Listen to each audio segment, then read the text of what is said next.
बिस्मिल्लाहिर्रहमानिर्रहीम, अस्सलाम वालेकुम नाज़रीन, आप देख रहे हैं प्रोग्राम दिल आशार। मैं हूं यासिर रशीद और स्टूडियो मेरे साथ मौजूद हैं सीनियर तज़कियाकार राना मोहम्मद अजीम साहब। नाज़रीन, आज के दिन फिर से वही हलचल दोबारा शुरू हुई है और आज के दिन फिर से नंबर दोबारा पूरे करने की बातें हुई। आज जो 190 मिलियन पाउंड का केस था उसमें बानी पाकिस्तान तहरीक इंसाफ से एक सहाफ़ी ने सवाल किया कि क्या इस पूरे अमल में आपको मौलाना के ऊपर एतमाद है। तो उन्होंने कहा जी मैं कुछ कह नहीं सकता। तो पूछा गया कि क्या उनके बारे में आप पोजीशन क्लियर करके बैठे हुए हैं। तो उन्होंने कहा जी कि अगर वो जमहूरियत का साथ देते हैं तो अच्छा है। जमहूरियत के लिए तमाम जमातों को, सियासी जमातों को मुत्तहिद होना पड़ेगा। तो आज के दिन मौलाना फजलुर रहमान साहब से एक मुलाकात वज़ीर दाखिला मोहसिन नकवी साहब की भी हुई है। मौलाना फजलुर रहमान साहब उस मुलाकात के बाद जो है वो सियासी मसरूफियात जो हैं वो तर्क करके वो मुल्तान के लिए रवाना हो गए। लेकिन आज ही के दिन जमीयत उलमा इस्लाम फे जो है उसका इंट्रा पार्टी इलेक्शन का केस जो है वो इलेक्शन कमीशन ऑफ पाकिस्तान में लगा हुआ था। आज के दिन इलेक्शन कमीशन ऑफ पाकिस्तान ने तौजीहात तलब की कि अब तक आपने इलेक्शन क्यों नहीं करवाया, आपकी मुद्दत जो है वो कंप्लीट हो चुकी हुई है और अगर ये इलेक्शन नहीं होते तो हम तो ये फैसला कर सकते हैं कि आपकी पार्टी जो है उसकी जो रजिस्ट्रेशन है वो मुअत्तल कर दी जाए और जो आपका इंतखाबी निशान है उसको वापस ले लिया जाए। तो इस ज़मन के अंदर उन्होंने कहा जी हमें मोहलत दे दें, हमारे तहसील और डिस्ट्रिक्ट लेवल के इलेक्शन हो चुके हैं और हमारे जो सूबाई सतह के और वफाक की सतह का है वही इलेक्शन अभी होना है। 19 तारीख को हमारा पंजाब का है, फिर उसके बाद KP का है, फिर सिंध का, फिर बलोचिस्तान का, फिर उसके बाद वफाक का हो जाएगा। पूछा गया कि कितनी मोहलत दी जाए तो कहा गया कि जी 60 दिन की मोहलत दे दें। तो उनकी तरफ से ये कहा गया कि 60 दिन तो बहुत ज़्यादा है, देखते हैं कि मोहलत आपको देनी है या नहीं देनी। फैसला महफूज हो चुका है और अभी ये फैसला आना है और अगर ये फैसला आ गया तो ये पाकिस्तान तहरीक इंसाफ वाला फैसला होगा जो पाकिस्तान तहरीक इंसाफ के इंट्रा पार्टी इलेक्शन वक्त पे ना करवाने की वजह से उनकी जो पार्टी थी उसकी रजिस्ट्रेशन जो थी वो कैंसिल कर दी गई थी इलेक्शन कमीशन ऑफ पाकिस्तान से। ये भी मामला चल रहा है। दूसरी तरफ अब ये मुसव्विदे को लेकर, ड्राफ्ट को लेकर बहुत सी बातें हो रही हैं। आज ही के दिन 92 न्यूज़ पे ही गुफ्तगू करते हुए हाफिज अब्दुल्ला साहब ने कहा कि जो मुसव्विदा मौलाना फजलुर रहमान साहब के पास पहुंचा, किसी एक शिक से भी इत्तफाक मौलाना फजलुर रहमान ने नहीं किया, किसी एक शिक से 54 शिकें थी। अब इस ज़मन के अंदर उस मुसव्विदे के हवाले से मौलाना फजलुर रहमान की राय क्या है वो पहले सुनते हैं कि मौलाना फजलुर रहमान साहब ने जो पाकिस्तान तहरीक के साथ मुलाकात करने के बाद जो मौक़िफ़ अपनाया था उसको ज़रा सुने, फिर उसके बाद पाकिस्तान पीपल्स पार्टी की भी राय आपको सुनाऊंगा। इस वक्त तो हमने उनका मुसव्वदा मुकम्मल मुस्तरद कर दिया है, बल्कि वो तो अब ये भी कहने के लिए कि हमारा तो कोई मुसव्वदा है ही नहीं। तो फिर जो प्रोवाइड किया गया वो क्या था, जो किसी को प्रोवाइड किया गया किसी को नहीं किया गया, ये क्या खेल था। लेकिन जो कुछ भी हमारे हवाले हुआ और हमने जो उसका तो मुताला किया है तो उसके मुताला करने से हमें किसी तरीके से भी किसी लिहाज से भी वो काबिल कबूल नहीं बना। ये कौम और मुल्क की अमानत में इससे बड़ी ख़यानत और नहीं हो सकती थी अगर हम इस पर साथ कर लेते। अगर हम इस पे साथ दें तो कौम की अमानत में खयानत होगी, मौलाना फजलुर रहमान साहब ने ये कहा। उन्होंने कहा जी कि वो तो अब मुसव्विदे से इनकारी हो गए कि हमारा मुसव्विदा नहीं, तो फिर जो प्रोवाइड किया गया था जिसका हमने मुतालिया किया वो क्या था। तो ये तो मौलाना फजलुर रहमान साहब की राय। अब चेयरमैन बिलावल भुट्टो जरदारी साहब की गुफ्तगू सुने कि वो क्या कहते हैं कि उनके नज़दीक कौन कौन एतमाद में था और कौन एतमाद में नहीं था। मुलाहिजा करें। मानता हूँ कुछ ऐसे सियासतदान हैं जिनका नीयत कुछ और होगा, कुछ दूसरे सियासतदान हैं कि उनका नीयत कुछ और होगा, मगर जिस पॉइंट पे पाकिस्तान पीपल्स पार्टी और JUI का एक किस्म का कंसेंसस उस कमेटी पे उस दिन तो बना वो ये कि JUI और पीपल्स पार्टी PTR और नून लीग की तरह उतना पार्टिजान नहीं है। पाकिस्तान पीपल्स पार्टी के इनको इनपुट जो हुकूमत के ड्राफ्ट में हुआ वो इस कॉन्टेक्स्ट में हुआ कि हमने समझा कि मौलाना साहब ऑलरेडी ऑन बोर्ड है और हुकूमत रेडी ऑन बोर्ड है, सिर्फ पाकिस्तान पीपल्स पार्टी की मनाने की देर थी। अब जो अप्रोच हम लेंगे इंशाल्लाह ताला वो ये कि पाकिस्तान पीपल्स पार्टी अपना जो ओरिजिनल ड्राफ्ट है वो मौलाना फजलुर रहमान साहब के पास वो तो पहुंचाएंगे हम, और हम इंतजार में है कि वो भी अपना ड्राफ्ट मुकम्मल करें ताकि हम एक कंसेंसस डॉक्यूमेंट पे लेकर आए। मुझे कोई शक नहीं है कि अगले चीफ जस्टिस मंसूर अली शाह होगा। मुझे कोई शक नहीं कि अगले चीफ जस्टिस मंसूर अली शाह होंगे। और उन्होंने जो अहम बात इसमें की, उन्होंने कहा जी हमें ये लगा कि PMLN और JUI ऑन बोर्ड है, पीपल्स पार्टी को ऑन बोर्ड लेने की ज़रूरत है। तो उन्होंने कहा जी बाद में हमें पता चला कि ऑन बोर्ड तो JUI भी नहीं थी। राना साहब, ये जो खिचड़ी पक रही है इस खिचड़ी में से निकलेगा क्या, क्या ये नीचे लगेगी? बिस्मिल्लाहिर्रहमानिर्रहीम, अस्सलातु वस्सलामु अलैका या सय्यदी या रसूलल्लाह, अस्सलातु वस्सलामु अलैका या सय्यदी या हबीबल्लाह, ताजदार ख़त्म नबूवत जिंदाबाद जिंदाबाद। खिचड़ी ये वाहद खिचड़ी है जो पकी भी नहीं और जिस देग में ये रखी हुई थी ना, नीचे से आग वो बंद हो गई? सारी देग जल गई। अच्छा नहीं, जे देग जल गई सारी। अच्छा। खिचड़ी इतनी कड़वी हो गई कि कोई शख्स भी इसे चखने के लिए तैयार नहीं है, नवाज शरीफ समेत। मैं आज आपको खबर दूं एक, जी जी। नवाज शरीफ साहब जब इस्लामाबाद पहुंचे ना, तो नवाज शरीफ साहब को कहा गया कि आप 3 लोगों को फ़ोन करें। मियाँ साहब ने उन 3 में से जब 2 को फ़ोन किया तो 2 लोगों को फ़ोन पे बात हो गई, तो उन्होंने उन्हें रिक्वेस्ट की कि जनाब हमारे आपसे एक पुराने मुनासब हैं, तल्लकात हैं, तो मेहरबानी करें इसकी हमायत करें आप। ये अभी आगाज़ है, जब मियाँ साहब को अभी सारी चीज़ों का पता नहीं था। तो उन्होंने कहा जी आप वो मसवदा तो हमें भेज दें, ड्राफ्ट तो हमें भेजें। तो आगे से क्या, मेरे को लाएगा तो भेजाऊंगा ना। तो ये वो खिचड़ी अभी तकसीम ही करनी थी। ये वाहद खिचड़ी की देख थी जो इन्होंने कहा कि ख़त्म होने के बाद भी जब लोग चले जाएंगे फिर तकसीम करेंगे, जब दुआएं खैर हो जाएगी। तो ना दुआएं खैर हुई तो ना ख़त्म हुआ, लेकिन खिचड़ी इतनी जल गई, इतनी पक गई कि खिचड़ी इतनी कड़वी हो गई कि मौलाना साहब क्या, मियाँ नवाज शरीफ साहब क्या, अब बिलावल भुट्टो जरदारी साहब क्या, अब सब के सब जो हैं उस खिचड़ी को खाने से इंकारी है। लेकिन आज जो आज़म नज़ीर तारड़ साहब ने बाहर से खिताब करते हुए कहा कि ये सारा कुछ मियाँ नवाज शरीफ साहब की कंसेंसस से हुआ है, तो वो क्या था? आज़म नज़ीर तारड़ साहब ने एक जगह ये भी कहा था आज से 2-3 दिन पहले कि अभी मेरे पास मसवदा नहीं है, कहा था ना। अगर मियाँ नवाज शरीफ साहब की मर्ज़ी से हुआ है, मैं एक बात कर रहा हूँ, तो इनको लाजमी गाले फिर आज़म नज़ीर तारड़ साहब को भी पता होगा। ऐसा ही पता होगा ना, भाई फिर क्यों कहा फिर उन्होंने? ऑन रिकॉर्ड है ये जो मसवदा बिलावल भुट्टो जरदारी साहब कहते हैं कि मेरे पास लेट आया, उन्होंने कहा है ना, और जो उनके पास है वो मौलाना साहब के पास नहीं था, जो मौलाना साहब के पास था उनके पास नहीं था, फिर किस किस के पास था? क्या कौमी असम्बली के अरकान असम्बली के पास था? आज सुप्रीम कोर्ट बार के सदर ने गिला किया कि जनाब आज़म नज़ीर तारड़ साहब आप ये चीज़ें हमें देते, हमसे राय लेते, हमसे मशावरत करते, हालांकि उनके ग्रुप के हैं वो, तो कोई मसला नहीं था। बात बड़ी सिंपल सी है यासर साहब, ये आप आज के दिन इस वक्त जब हम प्रोग्राम कर रहे हैं इस बात को लिख लीजिएगा कागज़ पर कि अब गेम ख़त्म हो गई इस मसवदे के हवाले से। अब अगर कोई आईनी तरमीम आएगी तो तब्दील शुदा आईनी तरमीम आएगी। अगर वो आईनी तरमीम आएगी तो वो सब की रजामंदी से आएगी, और अगर आईनी तरमीम आएगी तो उसमें बहुत से लोगों की तमन्नाएं, बहुत से लोगों की ख्वाहिशात जो हैं वो उसके मुताबिक नहीं होगी। मैं बराबर, अगर मियाँ नवाज शरीफ की ये मर्जी से बनी है तो फिर अफसोस होगा उनके बयानिए पर भी, और अगर लेकिन मेरी इतला के मुताबिक तो उनको भी नहीं पता। मेरी जो इतला है, वैसे गर्दिश तो यही कर रही है कि मेरी जो इतला है उनको भी पता। उनको ये पता था, मैंने एक बड़े सीनियर शख्स से पूछा, मैं कहा जी ये आज मंजूर हो जाएगी, सॉरी एक दिन पहले पूछा कि ये क्या मंजूर हो जाएगी या पेश होगी? उन्होंने कहा अगर तो मियाँ नवाज शरीफ चले गए तो इसका मतलब होगा कि स्कोर पूरा है। मैंने कहा उस आईनी तरमीम का क्या मियाँ नवाज शरीफ को पता है?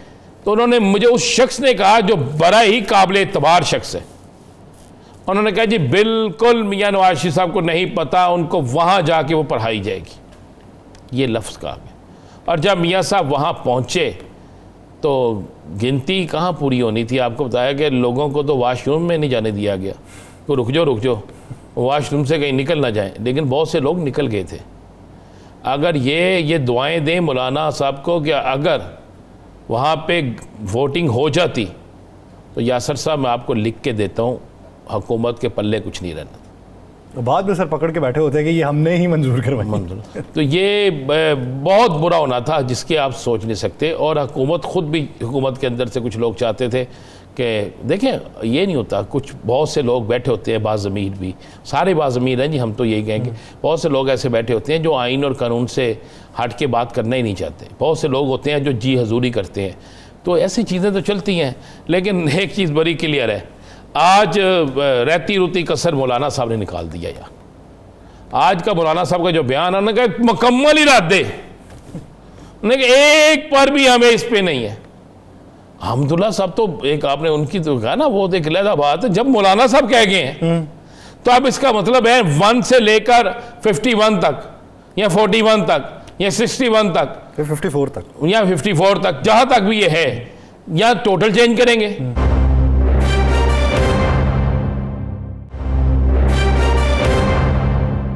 और डॉक्टर ज़रका तैमूर साहिबा जो है पाकिस्तान तहरीक इंसाफ को हमें ज्वाइन कर चुकी हुई हैं, तो उस पर मज़ीद बात कर लेंगे। डॉक्टर साहिबा बहुत शुक्रिया आपके वक्त का। डॉक्टर साहिबा बात यहाँ पे हो रही है कि बहुत सारे लोग बना लिए गए थे, लेकिन मौलाना जो हैं मौलाना स्टैंड ले गए, जिसकी वजह से तमाम लोगों की इज्जत रह गई। अब मौलाना का स्टैंड कब तक देख रही हैं? क्योंकि आज मानिए पीटीआई ने तो ये कहा कि अगर वो जमहूरियत के साथ खड़े हैं तो अच्छी बात है, तो खड़े रहेंगे?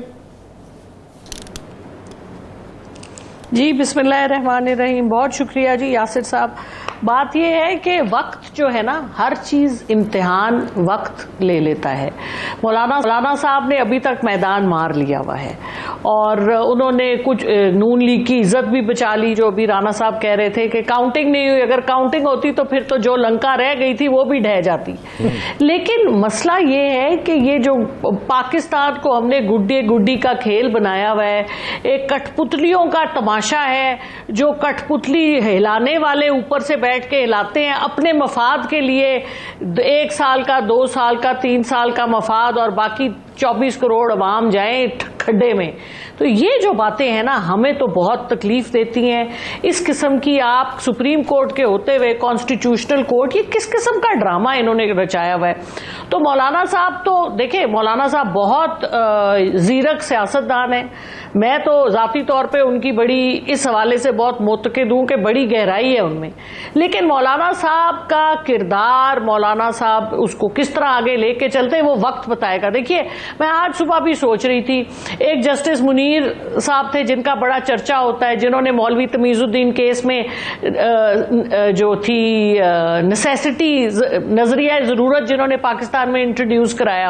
आपको आज तक कोई ऐसा बंदा मिला है जिसने कहा हो कि जस्टिस मुनीर मेरे नाना थे, मेरे दादा थे, मेरे बाप थे? ना, तोबा तोबा, ऐसे लोगों से कोई अपनी मुंसलिक नहीं होना चाहता।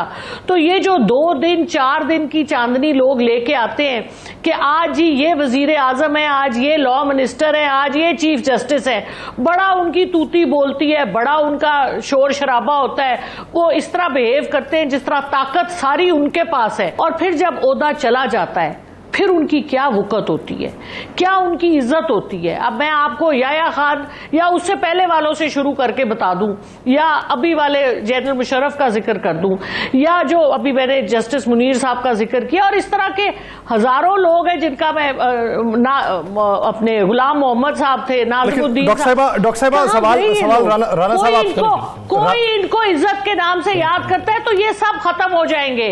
इन लोगों की कोई वक़्त नहीं है जो अपने जाती मफाद को मुल्की मफाद के ऊपर रखते हैं। ये वाले लोग अब आउटमोडेड हो गए। एटलीस्ट मैं अपनी जाती हैसियत में इन लोगों को किसी किस्म का इस वैल्यू नहीं देती कि ये, क्योंकि इनका सारा जात है। सिर्फ ये बताइएगा कि अभी जो आप कह रही हैं कि जीरक सियासतदान है, गहराई के अंदर हैं मौलाना फजलुर रहमान साहब, माजी के अंदर पाकिस्तान तहरीक इंसाफ की तरफ से मौक़िफ़ जो मौलाना के लिए अपनाया जाता रहा, या मौलाना ने पाकिस्तान तहरीक इंसाफ के लिए अपनाया, अब आके दोनों के नज़रियात एक हैं, यानी आप भी उसी स्टैंड पे वो भी हैं।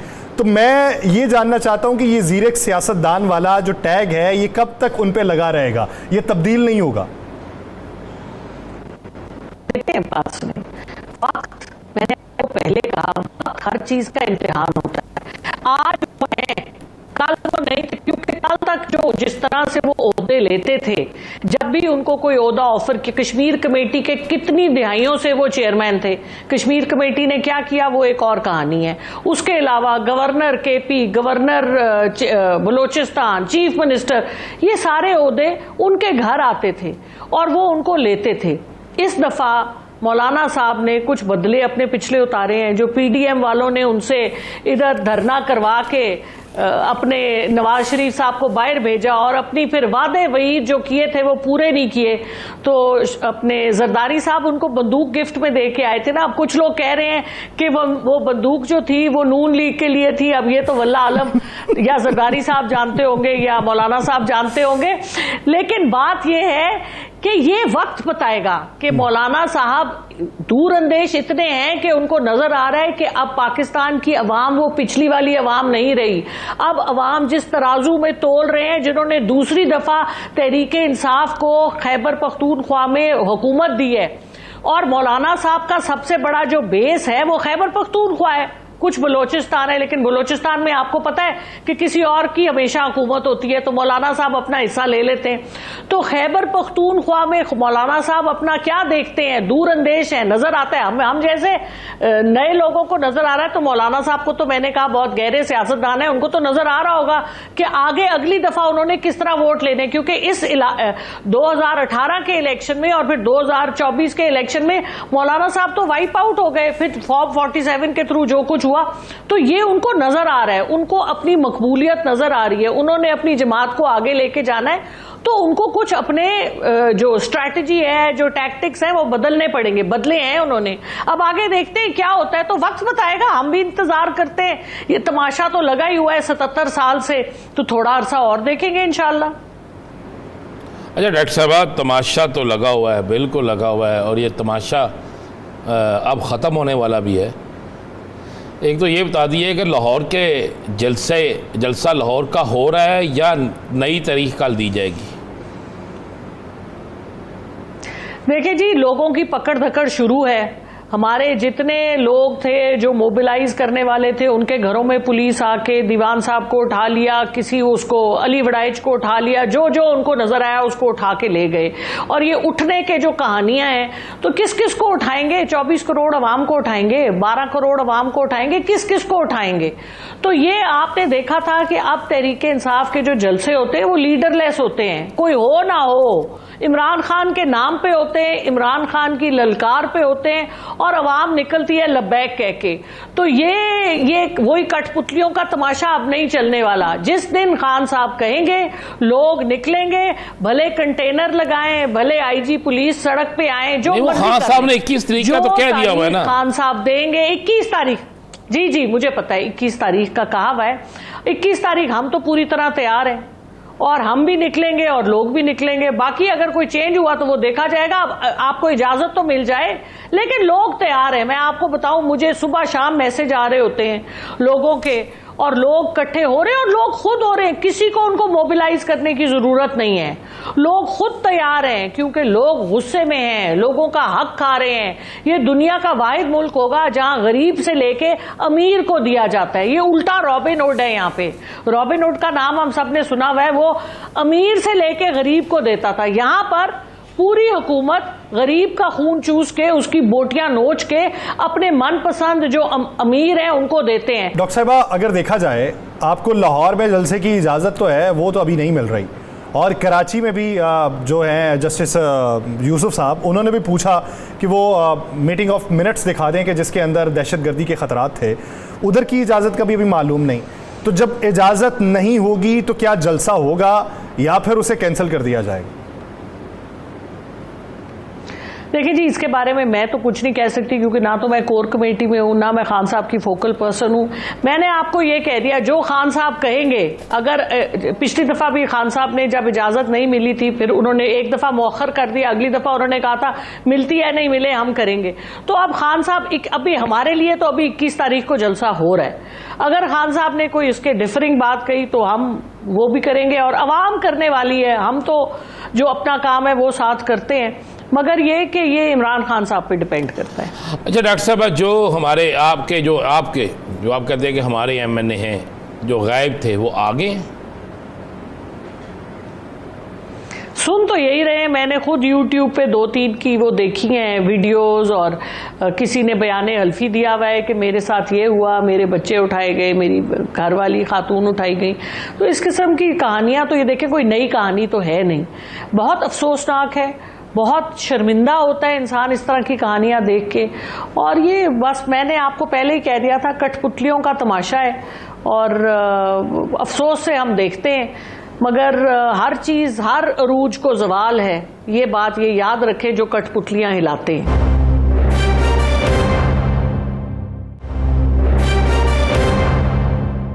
डॉक्टर साहिबा, क्या ये वफादारियां जो हैं, जो वीडियोस की सूरत में मंजर आम पे आई हैं, क्या ये वफादारियां बताने या जताने से साबित हो जाती हैं या वो निभाना पड़ती हैं? अब तो जी अवाम इतनी ज़्यादा समझदार हो चुकी है कि वो एक एक बंदे को यूं तराजू में तोलती है। मैं अडियाला हम गए हुए थे, वहाँ एक साहिब मुझे मिले, पुराने पीटीआई के थे, तो उनसे मैंने 2 मिनट बात कर ली। तो जैसे ही वो साइड पे हुए, 2-3 वर्कर्स ने मुझे आके पकड़ लिया। उन्होंने कहा, मैडम आपने इनसे क्यों बात की, ये तो पार्टी छोड़ के चले गए थे। यानी हमें पता हो ना हो, वर्कर को एक एक बंदे का पता है। उसके बाद मैं एक और दफा गई, मेरे साथ 2 खवातीन थी, उनमें से एक खातून का किसी ने कहा ये खातून तो छोड़। तो लोग अब एक एक बंदे का नाम याद रखते हैं, एक एक बंदे की शक्ल जानते हैं जो पार्टी छोड़ के गए, जिन्होंने पार्टी के साथ ज्यादती की। और आपने देख ही लिया कि जनरल इलेक्शन में क्या हशर हुआ उन लोगों का जो पार्टियां बदल बदल के गए थे, और जिनका अभी फॉर्म 47 ने जिनको बचा लिया, उनका अगले इलेक्शन में आप देख लीजिएगा क्या हशर होगा। अपने शहर, अपने मोहल्ले में रहने के काबिल ये लोग नहीं है। हम भी उनको सलाम करने के रवादार नहीं होते, क्योंकि जब उनकी शक्ल देखते हैं तो हम सोचते तोबा तोबा, कैसे लोग हैं जिनको ये नहीं पता कि सिर्फ असेंबली में कुर्सी लेने के लिए अपना जमीर, अपना सब कुछ बेच देते हैं। तो ऐसे लोगों से कौन मिलना चाहता है? तो इनका कोई डॉक्टर साहब, उस रात केपी के जाने से पहले बहुत से सेनेटर और बहुत से एमएनए तो इस्लामाबाद में थे। केपी के जाने का हुक्म तो बाद में मिला ना कि हालात क्या होते हैं। तो जो आप लोग जब वहाँ पे थे तो आपके नोटिस में क्या है, कितने नून लीग के ऐसे एमएनए थे जिनकी तलाश जारी थी कि वो इजलास से गायब हो गए? देखिए जी, मुझे इसके बारे में कोई इन्फॉर्मेशन नहीं है, मैं तो सोशल मीडिया से ही देखती हूँ। मैंने सुना था कोई 3 लोग थे, लेकिन सेनेटर 3 थे, उसके अलावा नून लीग के एमएनए का मुझे नहीं पता। आप सबसे बेहतर जानते हैं राणा साहब, सारी खबरें तो आपके पास होती हैं, हम तो आपको देखते हैं, मैं तो इसलिए आप बेहतर बताएं। नहीं, आप वहाँ पे थी ना। चले, नून लीग के सेनेटर कौन से थे? 3 नहीं, नाम भी मुझे पता है कि कोई 3 थे जिन्होंने अपने फोन बंद कर लिए थे। जब इन्होंने मुसवदा नहीं दिखाया तो उन्होंने, वो लॉज आ गए, उन्होंने कहा हम भी जा रहे हैं, नहीं दिखाते तो फिर ठीक है, तो उन्होंने अपने फोन बंद कर लिए थे। अच्छा डॉक्टर साहब, ये कंफर्म हो सका कि मुसवदा कितनी इकसाम का था? अभी तक तो 2 इकसाम मंजरे आम पे आई हैं, क्या उससे ज्यादा भी थी?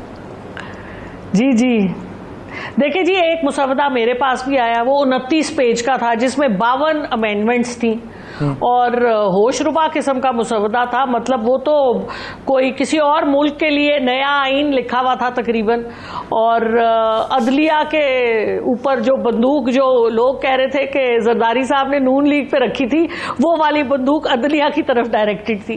तो बहरहाल इस मुल्क में इंसाफ की ज़रूरत है, इस मुल्क में इस बात की ज़रूरत है कि अदलिया अपने गिरेबान में झांके, लेकिन अदलिया के मसाइल लोअर कोर्ट्स में ज़्यादा हैं। सीनियर सुप्रीम कोर्ट में हज़ारों की तादाद में केसेस हैं, लोअर कोर्ट्स में तो लाखों की तादाद में केसेस हैं। तो अगर आज़म नज़ीर तारड़ साहब और वो जिन्होंने ये मुसवदा बनवाया, वो ये धूल हमारी आंखों में झोंक रहे हैं कि हमने अदलिया को ठीक करने के लिए बनाया, तो ये लोग एक्सेप्ट नहीं कर रहे, क्योंकि लोग जानते हैं कि साइल लोअर कोर्ट्स में जलील होता है, डिस्ट्रिक्ट कोर्ट में, हाई कोर्ट में। ये सुप्रीम कोर्ट तक तो कौन पहुंचता है? सुप्रीम कोर्ट तक तो बहुत कम लोग पहुंचते हैं। तो जब तक लोअर कोर्ट्स को ठीक नहीं किया जाएगा, जब तक जजेस जो इतनी बड़ी बड़ी तनख्वाहें लेते हैं और उससे बड़े बड़े मराआत लेते हैं और उससे बड़ी बड़ी अपनी पेंशन्स लेते हैं, और फिर ताहयात उनको चीफ जस्टिस को बड़े बड़े नौकर और पता नहीं क्या कुछ मिलता है, गैस, बिजली, टेलीफोन, गाड़ियां, पेट्रोल फ्री, तो वो करते क्या हैं? वो अवाम के लिए क्या करते हैं। तो मैं तो खुद पर्सनली एक बिल लेके आ रही हूँ सेनेट में कि ये जो ताहयात मराआत हैं, तो इनकी ये ताहयात मराआत तो खत्म होनी चाहिए। इनको सिर्फ जब तक ये सर्विस में हैं आप मराआत दें, जिस दिन सर्विस से हटे पेंशन दें, अपने घर बैठे। ये नौकर चाकर, ये अयाशियां, गरीब मुल्क है, खाने को इधर लोगों के पास रोटी नहीं है। इसमें एक और इजाफा आप कर ले जो है उनका डॉक्टर साहब, उसके- साथ इसमें इजाफा कर ले। ये जो MNA MPA और बाकी लोग हैं, इनको जो पेट्रोल और TA DA दिए जाते हैं, ये तो आवाम के खिदमत गुजार होते हैं। बिल्कुल, बिल्कुल, हिदमत बिल्कुल। गुजार जो है ना, साथ ये भी शामिल बिल्कुल, करें ना। बिल्कुल, मैं हिदमत आपके गुजार साथ लेता नहीं, हिदमत गुजार देता है, ये भी खत्म कराएं। ये भी अपनी इस करारदाद में जरा रखें। बिल्कुल खत्म कराएं। करारदाद नहीं जी, करारदादें तो 100 ले आए यहाँ। मैं बिल लेके आ रही हूँ, बिल लाए, इंशाअल्लाह। उस बिल में ये भी रखे ना, करारदादों से क्या होता है। अवामी खादमों को खिदमत बिल्कुल करने दें। बिल्कुल बिल्कुल। ठीक, बहुत शुक्रिया डॉक्टर ज़रक़ा तैमूर वो तो साहिबा। आप देखें ना जी, वो अफसरशाही है, वो खिदमत कहाँ करेंगे आपकी। ये खिदमत कहाँ पे करेंगे। बहुत शुक्रिया डॉक्टर ज़रक़ा तैमूर साहिबा इस हवाले से अपने नाज़रीन। अच्छा राना साहब, एक बात याद आई कि ये हो रहा है कि सारा कुछ ये एक नई आइनी अदालत बनेगी, क्योंकि पहले बातें हो रही थी जजेस तकसीम हो गए हैं, हमारी अदालतें तकसीम हो गई। वो मुझे ना एक वाक़या याद आया। कहते हैं जी कि एक सऊदी शहज़ादा ना चला गया लंदन में पढ़ने के लिए। तो पढ़ते हुए कोई 1 महीने के बाद वालिद साहब को ख़त लिखते हैं और उसमें लिखते हैं कि वालिद साहब, यहाँ पे लोग जो हैं बड़े मिलनसार हैं, बहुत मोहब्बत करने वाले हैं, लेकिन एक बड़ी बेचैनी है, मुझे शर्मिंदगी महसूस होती है कि जब मैं अपनी रेंज रोवर पे जाता हूँ ना यूनिवर्सिटी, तो मेरा जो अजीम उस्ताद है ना वो ट्रेन के ऊपर आता है, तो मेरे लिए ये शर्मिंदगी का मकाम है। तो वालिद साहब 10 दिनों बाद वापस फ़ोन करके कहते हैं कि बेटा, इनके सामने शर्मिंदा नहीं होना, यूँ करो $10 मिलियन तुम्हें भिजवाएं, अपनी ट्रेन ले लो। तो इस तरह की सूरत हाल हमें यहाँ पे देखने को मिली है। हमने कहा सुप्रीम कोर्ट तकसीम हो रही है, इन्होंने कहा शर्मिंदा नहीं होना, एक नई अदालत बना लेते हैं और नई अदालत में नए जजेस होंगे। बात यह है कि बात आप बिल्कुल दोस्त, आईनी अदालत का कोई नहीं कह रहा कि आईनी अदालत ना बनाए, लेकिन आईनी अदालत किसके एंटर होगी? वो सुप्रीम कोर्ट के एंटर होगी ना यार। उसकी तैनाती का भी वही सिस्टम करो जो सुप्रीम कोर्ट के जजेस का है, जो हाई कोर्ट के जजेस का है, वही करो ना। अब आप मुझे एक बताएं कि जिस जज को रिटायर्ड जज, आप कहते जी एक रिटायर्ड जज आईनी अदालत का सरबराह हो गया, यही है ना यासर साहब। अब जिस रिटायर्ड जज को आप आईनी अदालत का सरबराह बनाएंगे और तो वो इख्तियार ज़्यादा दे देंगे और उसको कहेंगे जनाब, फिर वो फैसला तो वही करेगा ना, माजरत से, जो फैसला आपकी मर्ज़ी का होता है। अदलिया को तो कम से कम न्यूट्रल रहने दें, अदलिया को छोड़ दें। अदलिया का ये आलम है कि अभी तक मुझे तो किसी तरफ से ये आवाज़ नहीं आई। आज 5 दिन हो गए हैं, 4 से 5 दिन सुप्रीम कोर्ट के सीनियर 8 जजेस का फैसला आए हुए, वजाहत आए हुए, वजाहत पे फैसला आए हुए, लेकिन क्या उस पर अमल हुआ है? क्या किसी हुकूमती शख्सियत ने कहा है कि ये सुप्रीम कोर्ट का हुक्म है, इस पर अमल करें? क्या इलेक्शन कमीशन ने उस पर अमल किया है? क्या किसी ने अमल की तरफ कोई गया है? ये कहते तकसीम तो ये है कि आप जब अदारों को कहेंगे कि आपने सुप्रीम कोर्ट का हुक्म नहीं मानना, तो ये बात है। क्या ये कभी हुआ? तो मैंने तो आज से पहले हिस्ट्री में ये नहीं देखा। सिर्फ ये कब से देख रहा हूं, जब इलेक्शन के लिए 90 दिन का टाइम था, अमल दरामद नहीं हुआ, सुप्रीम कोर्ट बेबस हो गई।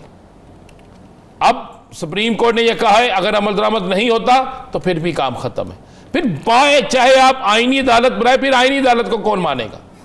कौन मानेगा उस आईनी अदालत को, जब आप सुप्रीम कोर्ट जैसी एक सुप्रीम अदालत जो एक फैसला दे रही है, सीनियर 3 जजेस फैसला दे रहे हैं, आप उस पर अमल दरामद अभी तक नहीं करा सके, तो फिर आप कौन सी नई अदालत? ये तो देखिए ना, हम अंदर से खराब कहां से खराब है। अब कल फैसला आना है उसका। यासर साहब, कितने दिन पहले यहां पे एक तो जो चीज महफूज होती है ना, वो मुझे नहीं पता महफूज होती है कि गैर महफूज होती है।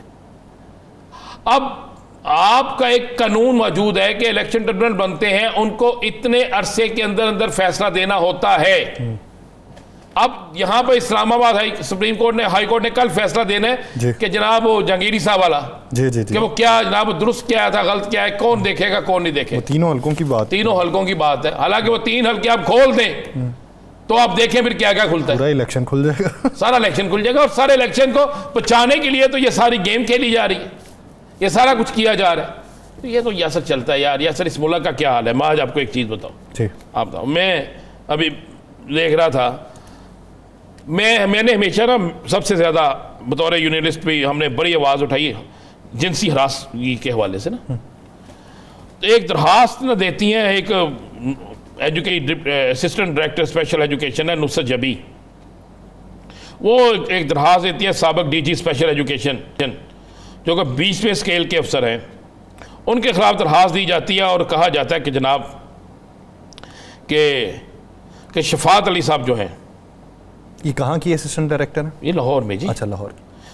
ये देखें ना, इसमें देखें नुसरत जबी साहब जो है, अब तो मुझे नहीं पता किस इदारे में है, ये देती हैं कि जनाब कि मुझे हरासमेंट की गई है, करप्शन छुपाने और अहकाम के नोटिस पे बार फला जो भी है, मुख्तलिफ महकमों में रहे हैं।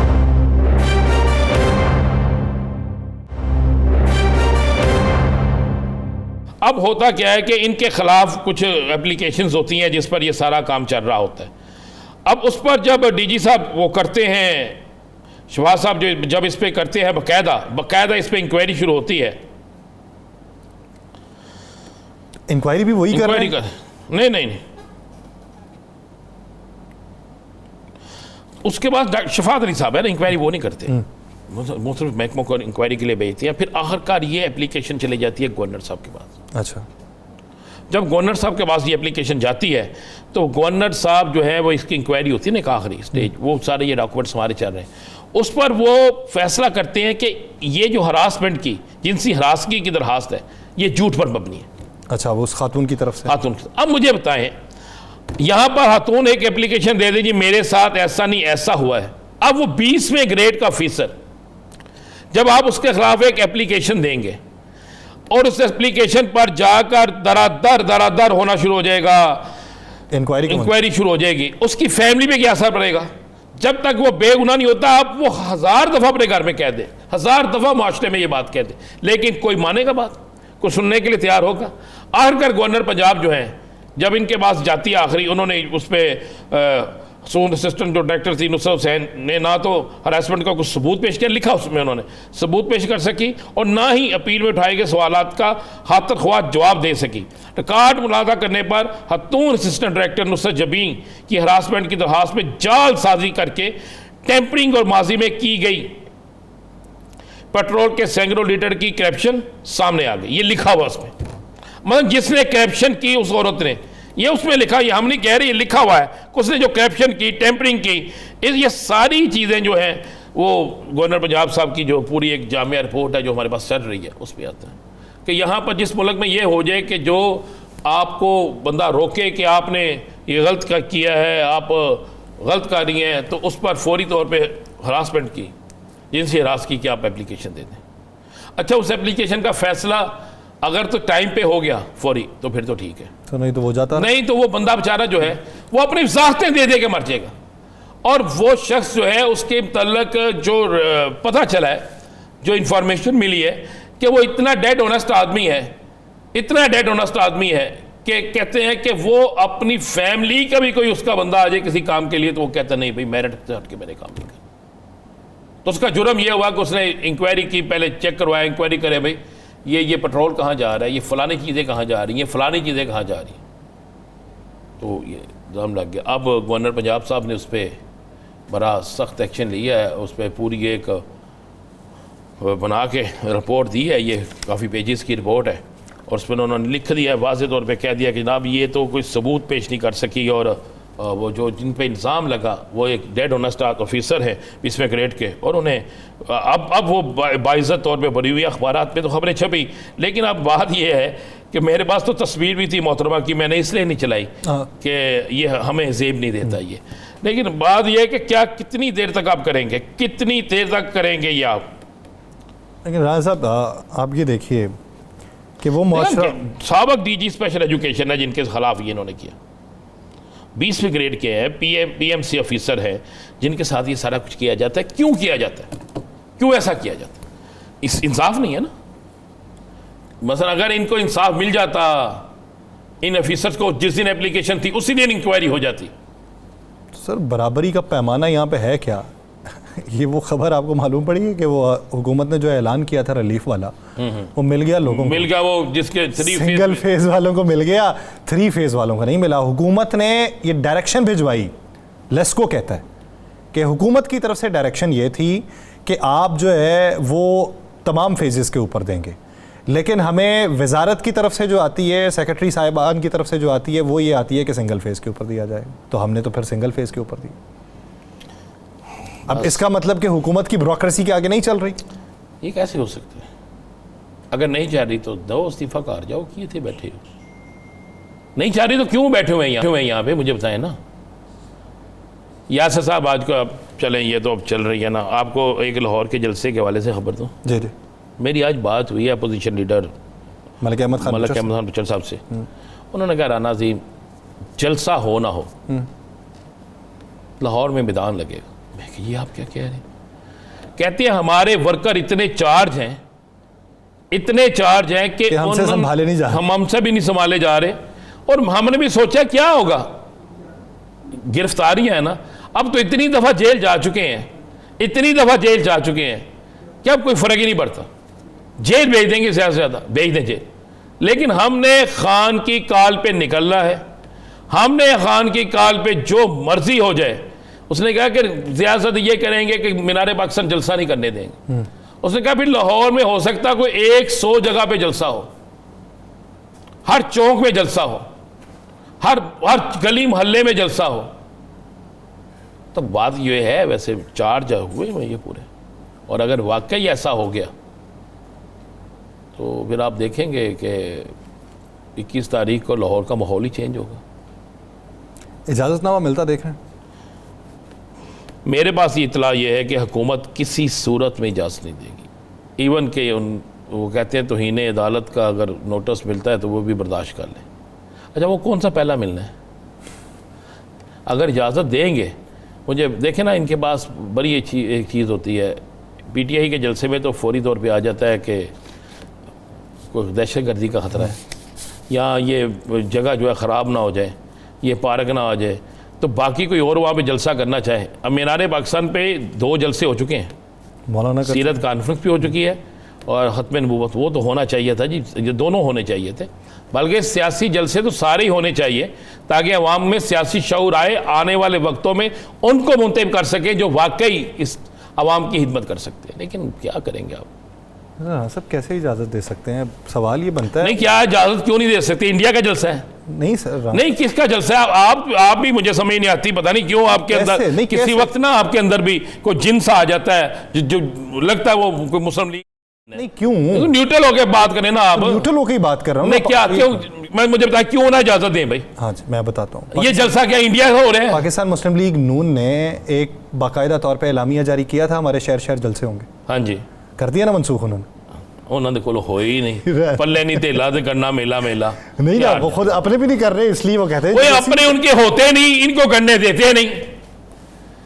मुझे बताया ना, वो जहां पे दिया था इस्लामाबाद जलसे की जगह, वहां पे बंदा 3 दफा पैदल चले ना तो 3 दफा पे 19 दफा गिरता है। ऐसे जिग-जैग थी वो। मैं कभी कभी टीवी पे देखता था, मोटरसाइकिल इस तरह ऊपर जाती वो रेसें लगती थी।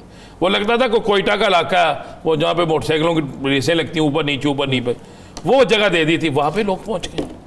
मुझे एक मुस्लिम लीगी ने कहा, उसने कहा यार मुझे समझ नहीं आती, ये एकदम ही निकल आते हैं, ये इतने कुन्ने से हैं तहरीक इंसाफ वाले, पता नहीं लगता। लेकिन जब कुछ जलसे की काल होती है तो ऐसे निकलते हैं, ना इन्हें रोटी की परवाह होती है, ना इन्हें बिरयानी की फिक्र होती है, ना इन्हें किसी कन्वेस की फिक्र होती है। खुद ही निकल आते हैं और बच्चों समेत निकल आते हैं, डरते भी नहीं। देखिए, हर इतवार को लाहौर में एक रैली होती है, सनम जवेद भी उसमें होती है, कभी हमाद असर भी उसमें होता है, कभी कोई दूसरा होता है, चलता है। तो मैं आपको कह रहा हूँ, आप कहते इजाज़त नहीं देनी। अच्छा, इस तरह कर लेते हैं। अच्छा, वो इस तरह कर लेते हैं, मुस्लिम लीग नून से कहीं जलसा कर ले। वो क्यों करें यार? इतने काम की हैं, क्या बात कर रहे हैं आप? नहीं ना, यार इतने काम ही नहीं है जलसों वाला, तो वो करेंगे क्या? वो आज देखे ना, वो उन्होंने लाहौर हाई कोर्ट के अंदर जो आज दरख्वास्त दायर हुई है, उन्होंने कहा है जी कि नफरत अंगेज़ तकारीर करते हैं, इनका माजी ये रिकॉर्ड देख लें, माजी करीब का इस्लामाबाद का, तो ये इनको तो मना करें आप। मुझे एक बताएं, ये फूल फेंकते हैं, ये तकरीरें जो करते हैं वो फूल फेंकते हैं। बोले तो बातों से फूल झड़ते हैं। मैं अर्ज कर रहा हूँ, आपके अंदर का आज ना अंदर का मुस्लिम लीगी जागा हुआ यासर साहब। मेरा मुस्लिम लीग ही वो क्या पाकिस्तान से पहले वाला है। मुस्लिम लीग आपका जागा हुआ है। प्रोग्राम का वक्त खत्म हो चुका है नाज़रीन, मुझे और राना साहब को दीजिए इजाज़त। अपना बहुत सा ख्याल रखिएगा। मुलाकात होगी कल। अल्लाह निगहबान।